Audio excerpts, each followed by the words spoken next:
तमाशा है क्या? WHO क्या कह रहा है, ICMR क्या कह रहा है, और इस तरह की जो क्लिनिकल ट्रायल है वो बिना सरकार की परमिशन के कैसे आप कर सकते हो? ये तो आपराधिक कृत्य है। इसकी परमिशन कैसे, कहाँ से ली?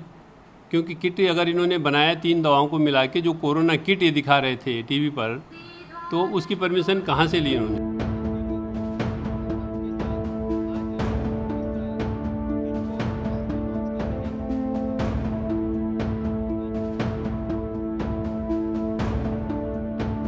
बाबा रामदेव का दावा है कि जयपुर के निम्स मेडिकल कॉलेज में उन्होंने अपने आयुर्वेद की दवाइयों का ट्रायल किया है और वो सही निकली हैं। हमारे साथ है राजस्थान के स्वास्थ्य मंत्री, उनसे बातचीत करते हैं।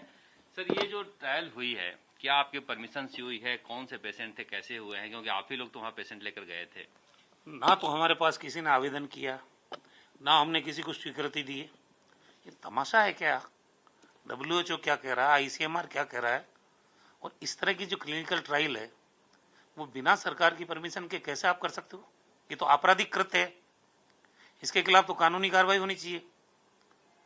इतनी भयंकर महामारी है, पूरी दुनिया सदमे में है और कंट्रोल नहीं कर पा रही है।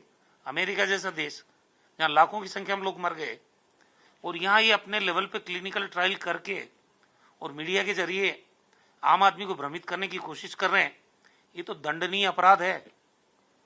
हम देखेंगे जो FIR दर्ज की एक डॉक्टर ने, मैं पुलिस डिपार्टमेंट को डायरेक्शन दूंगा और ये कहूंगा कि इसका इन्वेस्टिगेशन हो। ये किस तरह से इन्होंने, किसकी परमिशन से ट्रायल किया है? मजाक बना दिया इन्होंने। ये कोई दुकानदारी है क्या? ये दुकानदारियां नहीं चल सकती किसी सूरत में। किस तरह के पेशेंट वहां भेजते थे आप लोग? और जो पेशेंट की रिकवरी की उनका दावा है कि 3 दिन में हमने ठीक कर दिया, तो क्या किस तरह के पेशेंट वहां जाते थे? ये सिम्टोमेटिक केसेस को हम वहां भेजते थे।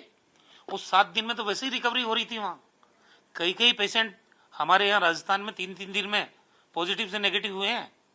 तो ये जो दावा कर रहे हैं कि 7 दिन में ठीक हो जाएंगे, ये तमाशा है और कुछ नहीं है।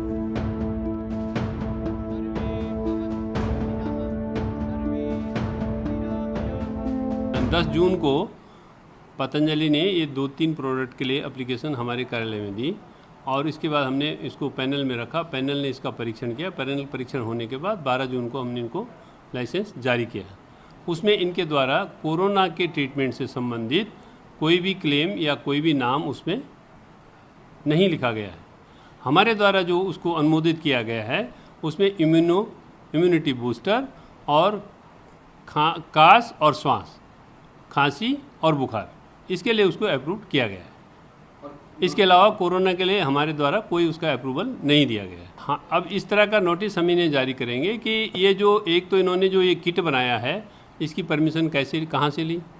क्योंकि किट अगर इन्होंने बनाया 3 दवाओं को मिला के, जो कोरोना किट ये दिखा रहे थे टीवी पर, तो उसकी परमिशन कहाँ से ली इन्होंने?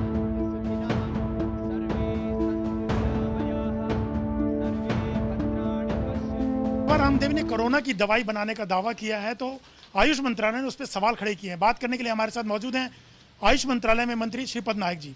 श्रीपद जी, बाबा रामदेव ने कहा है कि अब कोरोना की दवाई उन्होंने बना दी है और इससे 7 दिनों में 100% लोग ठीक हो जाते हैं, कोई मृत्यु नहीं होगी इसमें। नहीं, दवा बनाना ये कोई गलत काम नहीं चाहिए। मैं उसका अभिनंदन करता हूँ, उसको धन्यवाद भी देता हूँ कि इस माहौल में जल्दी से जल्दी कोरोना की दवा आनी चाहिए। लेकिन जो गाइडलाइन के मुताबिक जो प्रोसीजर है वो करना है।